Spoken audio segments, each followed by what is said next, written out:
مولاي صل وسلم دائما ابدا على حبيب. جو بندہ 200 مرتبہ سورت اخلاص پڑھے اللہ تعالیٰ اس کے لیے جنت میں محل بنا دیتے ہیں. اب جو بندہ چاہتا ہے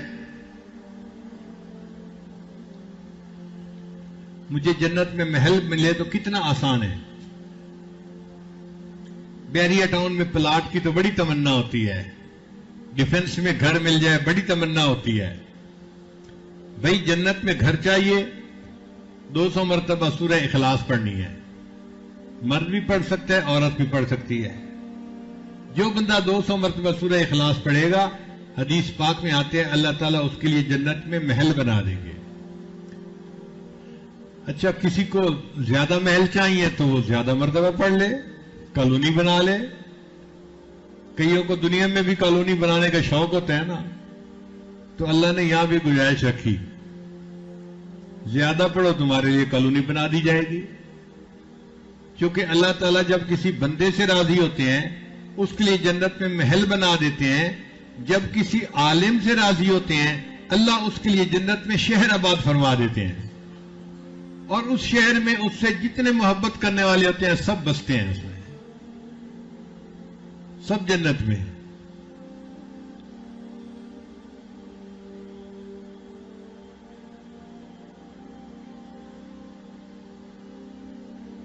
دنیا میں کالا باغ سٹیٹ ہو سکتی ہے تو جنت میں سٹیٹ کیوں نہیں ہو سکتی بھائی؟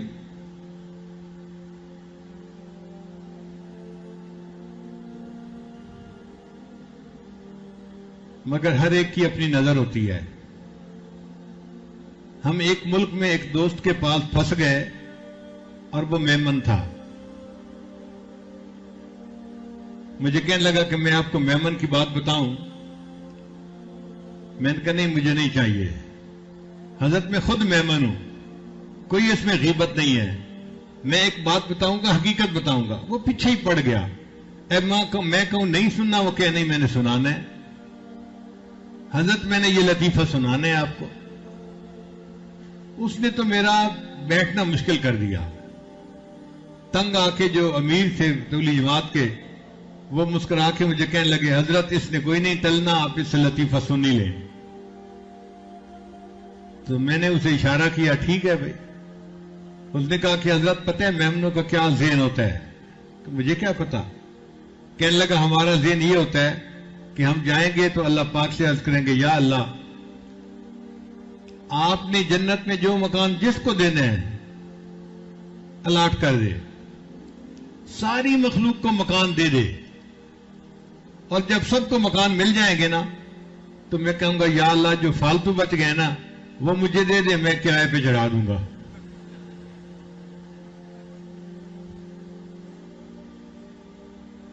کہتے ہیں ہم میمنوں کی یہ ذہنیت ہوتی ہے کہ جنت میں بھی تمنا کریں گے کہ فالتو مکان مجھے مل جاتے تو میں کرائے پہ چڑھا دیتا. پھر میں نے اسے سمجھایا کہ کرائے پہ تو بندہ وہ دیتا ہے جس کو حاجت ہوتی ہے. وہاں کوئی حاجت ہی نہیں ہونی تو وہاں کوئی کیوں مکان کرائے پہ چڑھائے گا. اللہ تعالیٰ ہر وہ نعمت دیں گے جو بندے کے خیال میں آ جائے گی. جنت کو دنیا پہ قیاس نہ کرو, جنت جنت ہے. تو اب آپ سوچئے کہ 200 مرتبہ سورہ اخلاص پڑھنے پر اللہ تعالیٰ جنت میں گھر بنا دیتے ہیں بندے کا. تو جنت میں گھر بنانا کتنا آسان ہے. امت محمدیہ کے لیے تو اللہ نے اتنی آسانیاں کر دی ہیں, اتنی آسانیاں کہ لگتا ہے کہ اللہ کی نیت تھی کہ اس میری امت کا کوئی ایک بندہ بھی جہنم میں نہ جائے.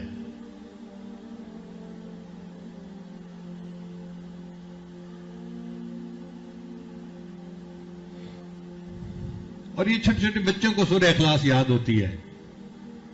قل واللہ احد اللہ الصمد لم یلد ولم یولد ولم یکن لہ کفوا احد. ایک مرتبہ ہوگی.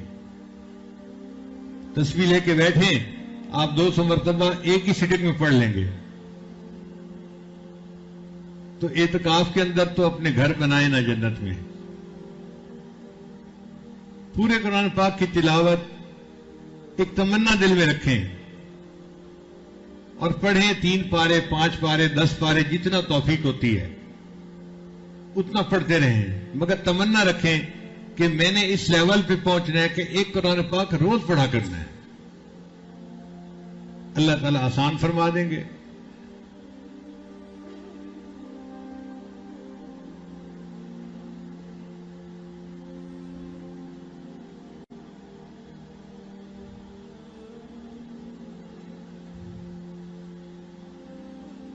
ہم نے ایک دفعہ عجیب تماشا دیکھا۔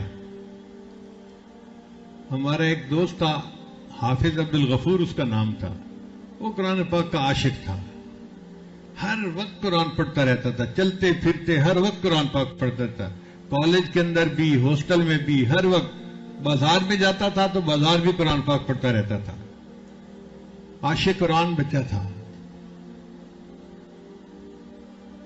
ہم لوگ ہاسٹل میں رہتے تھے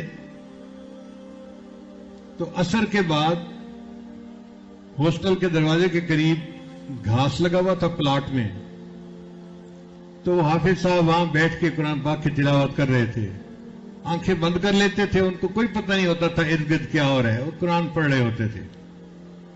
اچانک ایک لڑکے نے چیخ ماری، دوسرے نے پوچھا کیا ہوا؟ کہتے وہ دیکھو سانپ۔ اللہ کی شان دیکھیں کہ حافظ صاحب بیٹھے قرآن پڑھ رہے ہیں اور ان کے سامنے ایک کوبرا سانپ جو ہے وہ بھی ہل رہا ہے۔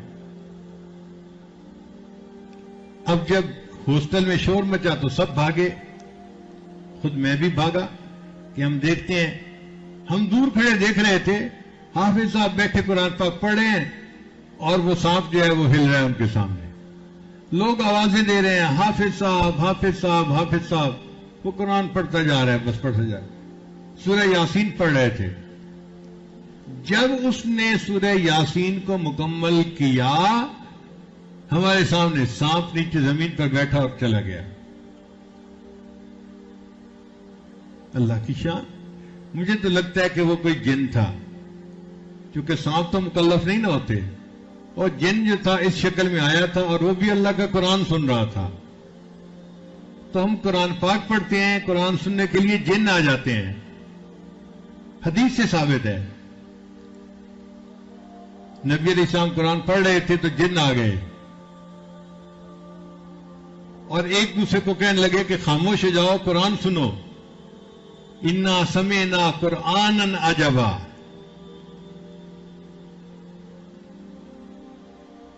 تو اللہ تعالیٰ نے ہمیں یہ نعمت دی ہے قرآن مجید کا پڑھنا، یہ توفیق ایک نعمت ہے، اس کی ہم قدر کریں اور قرآن پاک کو زیادہ سے زیادہ پڑھنے کی کوشش کریں۔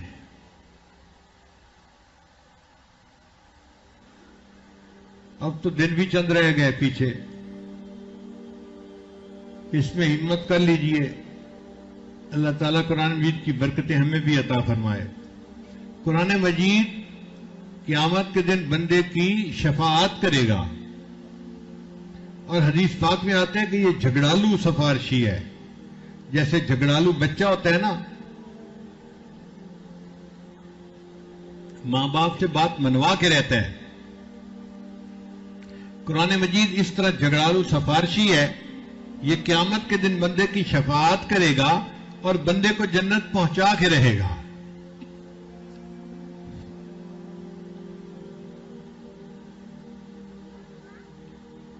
ایک صاحب نے خواب دیکھا تو کسی فوت ہوئے بزرگ سے ملاقات ہو گئی، پوچھا حضرت آگے کیا بنا؟ ان کا بھائی میرے اوپر اللہ کا فضل ہو گیا اور اللہ نے مجھے بخش دیا، اور میں نے اللہ تعالیٰ سے یہ پوچھا کہ یا اللہ اگر آپ مجھ پر خصوصی انعام فرمائیں تو مجھے قبر میں قرآن مجید پڑھنے کی توفیق دے دیں۔ اللہ نے مجھے توفیق دے دی تو بس میں ہر وقت قرآن پاک پڑھتا ہوں، نہ تھکنا ہے نہ سونا ہے نہ کچھ ہے، ہر وقت قرآن پاک پڑھتا رہتا ہوں۔ اس نے کہا اچھا آپ ہر وقت پڑھتے رہتے ہیں؟ کہنے لگا ہاں، اب تک میں 25,000 مرتبہ قرآن پاک مکمل پڑھ چکا ہوں۔ تو سننے والا بڑا حیران ہوا، آپ 25,000 مرتبہ قرآن پاک پڑھ چکے ہیں؟ وہ کہنے لگے ہاں، پریشان ہونے والی بات نہیں، یہ 25,000 مرتبہ کا ثواب تم لے لو اور تم جو ایک مرتبہ سبحان اللہ دنیا میں پڑھتے ہو نا، اس کا ثواب مجھے دے دو، وہ ثواب زیادہ ہے 25,000 مرتبہ قرآن پاک پڑھنے سے۔